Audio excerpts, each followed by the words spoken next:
Hello and welcome to a very special How I Paint Things. Now today what we're going to tackle is the Imperial Japanese Army, specifically how you can speed paint your Japanese infantry. These guys, you're going to need a lot of them on the table, generally speaking, and it can seem kind of daunting to approach an infantry army like that. But I hope these methods will help you get some stuff on the table really, very quickly. Now there's actually a minimum of paints used for this, which I will link in the description below, of course. So if you want to follow along, grab your brushes, let's get started. So before we begin, I just want to do a quick note on the color that we're going to use for his uniform. On my left here, we've got Japanese uniform, World War II, and this is Khaki Grey. Now the two of these seem fairly similar on the outset, but if we flip them over, get a look at the bottom here, you'll see Japanese uniform is a slightly yellower tone to it, which honestly doesn't really fit most of the color plates that I've seen. By contrast, Khaki Grey has got a little bit of a touch of green, but it's much more brown overall. So we're going to use Khaki Grey for the uniform. That does fit the recommendation from Battlefront in their Flames of War painting tutorials. So I think we've probably got a pretty safe bet there. You can use Japanese uniform. I just think it looks a little bright once you've finished. Now to begin with, I've primed the miniature with a spray of Zandri dust from CITADEL. It's a nice mid-tone sort of beige, and it's going to work perfectly for most of the colours that we're going to apply over the top.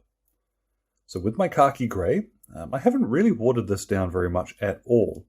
You'll find any old brush will do here. We're going to cover over his uniform and his leg wraps as well.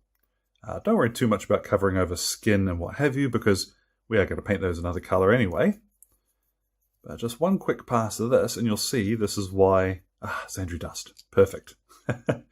So, let's finish that off. I wonder what my camera is trying to focus on. Sorry, people. And we'll come back and have a look at that once that's dried. Now that his uniform's dry, we'll move on and start painting his skin. Now, I've mentioned I did a painting faces video. I think it's the second one, where I talk about painting Japanese skin. And it's not yellow. Go ahead and find me a picture of a real Japanese person who is actually, the sort of yellow that you see some folks painting these things. I'm using here, this is Kislev flesh.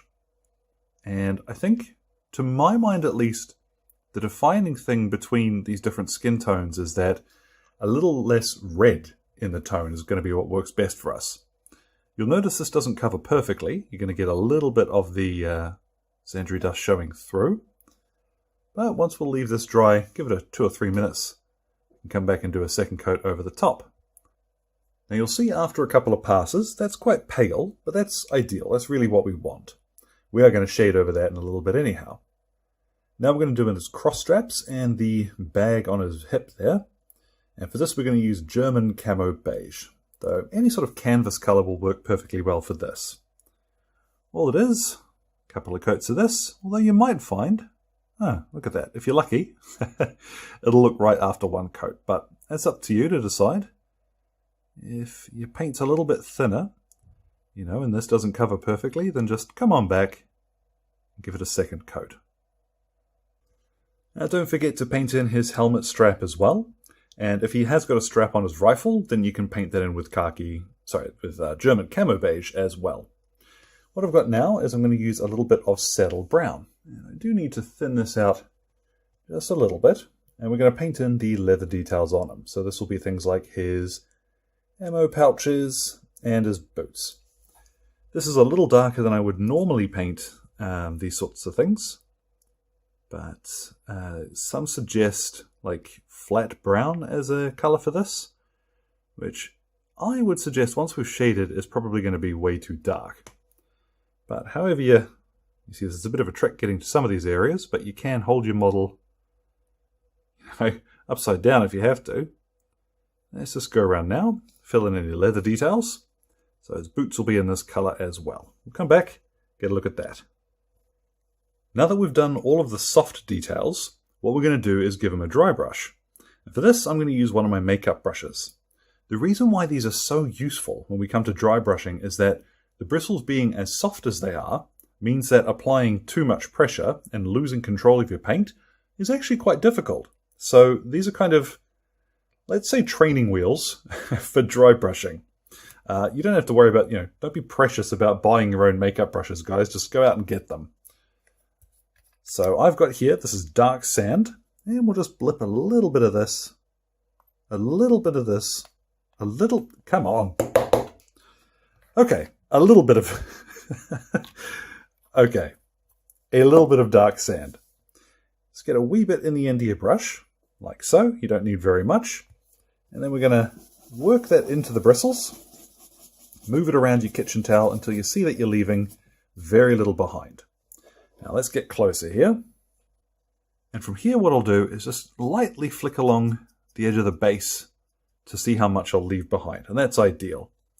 So I want to cross areas of detail. So rather than getting this into, I don't want this to fill shaded areas. I want this to catch highlights. So very lightly flicking along the model. You'll see we're starting to catch and do some of the highlighting here without having to spend any time painting it. Hurrah!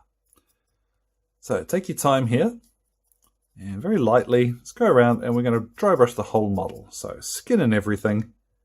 We'll come back and get a look at what that looks like when we're finished. You'll see that I have emphasized his leg wraps to give those a little bit more detail. And across his back there's quite a bit of it showing. I would suggest when you first start doing this that too little is going to be better than too much. So take your time, do practice it.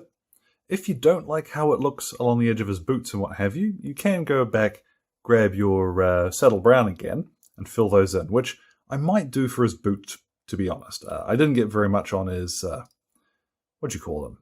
Ammo pouches there. What we'll get now is a little bit of beige brown, and let's just fill in his rifle. This is not terribly taxing. Just take your time when you come close to where his hands are. And then once that's dried, a little bit of our trusty black, and we can start filling in black details. Now, don't forget his bayonet case on the back here.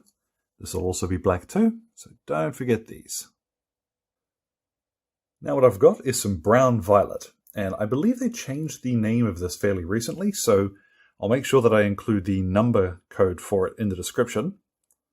Funnily enough, his helmet, and I believe any water bottles that they would have had would also be painted in this green. You'll probably find this covers perfectly well in one coat. Now while that's drying, we can paint in his bayonet. Now I prefer to leave my sort of the metalwork on my rifles quite dark, usually black, but the bayonets would have been a much shinier metal. Now, I'm going to use oily steel for this, but to be perfectly honest, any sort of mid-tone gunmetal color will work perfectly well here. Now once everything's dry, you can go back and just double check that you've got everything the way you would like, fix up any mistakes, go back to your base coats if you have to. Now what I'm going to do is grab a big old brush and some Agrax Earthshade. Now for once, I'm not going to tell you to just douse the whole miniature in it. I know I'm scared too. What we're looking to do is just work it over the whole model, but you don't want to let it sort of kludge up like this. So I'm going to take some off of my brush into the pot and then just move around what I've actually got on the model already. All we're looking for here is the shading effect. We're not too worried about darkening everything down. So take your time, go around the whole model, and then leave this to dry for about 20 to 30 minutes. And there we have it. Once he's dried, that is our Japanese soldier pretty much finished. You can do a lot more if you want to, but we're talking about getting a platoon of 40 to 50 of these miniatures on the table as quickly as possible. Now, some of you are going to point out that I've not painted his collar tabs. Generally speaking, while on campaign, they would have been removed anyway, but if you do want a little splash of color, a nice bright red, something like vermilion would be the right choice. What I'm going to do is I've got here some white and some just normal red from VALLEJO. I'm going to paint in the top row of teeth and red on the bottom to simulate his tongue. We'll give him a base and see what it looks like when he's all finished. Now with those last couple of details applied and his base finished, our Japanese soldier is complete, and I'm pretty pleased with that result. He might be a little bit darker than you're used to, and if you do want a brighter finish without changing any of the colors that we've used, you can start from a brighter primer. Something like Skeleton Bone from the Army Painter, or even Wraith Bone from Citadel. That will help get a brighter finish. To be honest, I think this still works pretty well. You are looking at guys who are in battlefield conditions who didn't really have the opportunity to get fresh uniforms particularly often, so I think this works quite well. As always, I do recommend, even if you've got a plastic miniature, that varnishing is a good idea.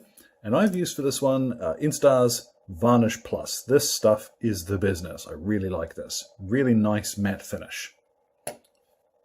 So hopefully something there was interesting to you. In particular, I think it's neat to get into some of the historical stuff that you don't see maybe as often. If you do want to pick up your own Japanese army, go cruise along to Warlord Games. The link for that is in the description. Now, it is an affiliate link, so if you do decide to go shopping, anything that you pick up, I do end up with a small commission. So grab yourself some toys, help out the channel too. Special thanks to Exit 23 Games for the light and sound equipment, as well as the patrons who make all of these videos possible, including producers Alan Nuttall, Ben Hicks, and Kyrie Crawford. Thank you very much, one and all. So, any questions or anything, feel free, drop them in the old comment box below, somewhere down there, and you all enjoy the rest of your day.